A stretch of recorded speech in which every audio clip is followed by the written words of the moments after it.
Hello, everyone, and welcome back to English Podcast with Julie. Today, we're diving into a topic that affects us all: how to save money on groceries. We all need food to eat, but grocery bills can add up quickly.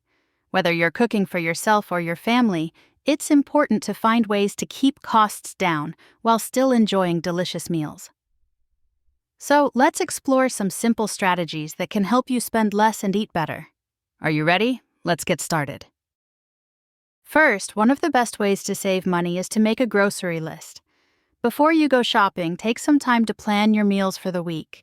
You can write down what you plan to cook each day, and this will guide your shopping. For example, if you want to make spaghetti, you might write down pasta, sauce, ground beef, and any vegetables you like, such as bell peppers or onions. Sticking to your list while shopping helps you avoid impulse buys, those extra snacks or items that catch your eye and can quickly add up to your bill. Also, check your pantry and fridge before making your list. You might find items you already have, so you won't buy duplicates. This not only saves you money but also helps reduce food waste. Another tip is to organize your list by sections of the store. For instance, group together items that are found in the produce section, dairy aisle, and so on. This way you can move through the store more efficiently and avoid backtracking. Next, let's talk about coupons and discounts.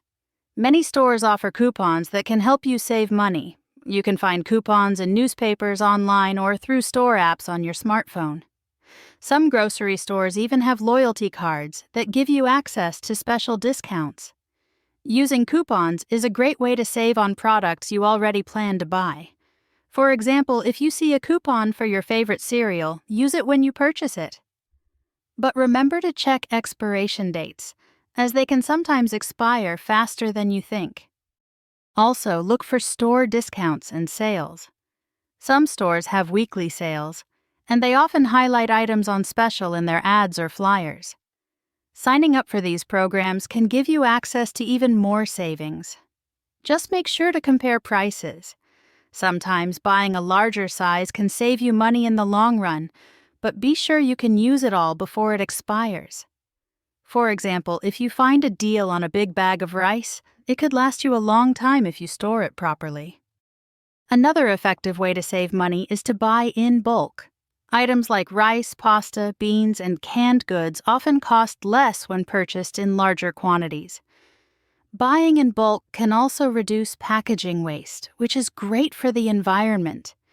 When shopping in bulk, think about foods you eat regularly. If you have a large family or like to cook in batches, buying in bulk can be a great option. Just make sure to check the unit price. This is the price per ounce or pound, and compare it to smaller packages. This way you can ensure you're actually saving money. However, be cautious with perishable items, like fruits and vegetables, because they can spoil quickly. If you do buy fresh produce in bulk, consider freezing any excess. For example, you can freeze berries for smoothies or chop vegetables for future soups and stews. This way, you'll have healthy ingredients ready to use without worrying about them going bad. Now let's discuss meal planning. Planning your meals around what's on sale can significantly cut your grocery costs. Check the store's weekly ads or flyers to see what items are discounted before you create your grocery list. For example, if chicken is on sale this week, you can plan meals like chicken stir-fry or grilled chicken salad. This not only saves you money, but also keeps your meals interesting. You can try new recipes that feature these sale items. In addition to meats, consider incorporating seasonal produce into your meal plan. Fruits and vegetables that are in season are usually cheaper and taste better. For instance, during the summer, tomatoes and zucchini are often at their peak, making them a great addition to salads, pastas, or grilled dishes.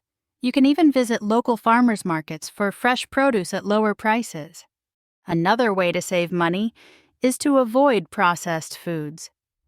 These items often cost more than whole foods and can also be less healthy. When you choose whole foods, you can create your meals from scratch, which is usually cheaper and more nutritious. Instead of buying prepackaged meals or snacks, consider making your own. For example, instead of purchasing granola bars, you can make your own with oats, honey, and your favorite nuts or dried fruits. This not only saves you money, but also allows you to control the ingredients.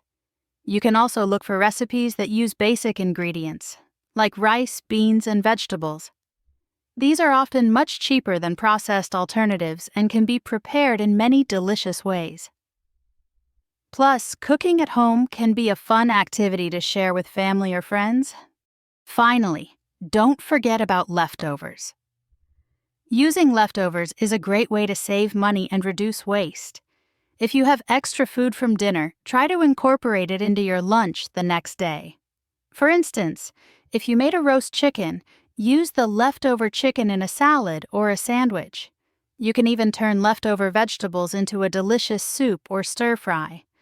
Be creative with how you use your leftovers, and you can create new meals without spending extra money.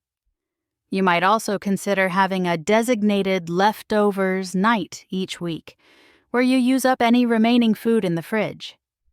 This can be a fun way to mix and match ingredients, and it helps ensure that nothing goes to waste. And that wraps up our tips for saving money on groceries. Remember, planning ahead, using coupons, buying in bulk, planning meals around sales, avoiding processed foods, and making the most of your leftovers can all help you cut costs while still enjoying good food. I hope these tips will make grocery shopping easier and more affordable for you. If you enjoyed today's episode, don't forget to like, comment, and subscribe to English Podcast with Julie. Feel free to share your own grocery saving tips in the comments. Thank you for listening, and I'll see you in the next episode.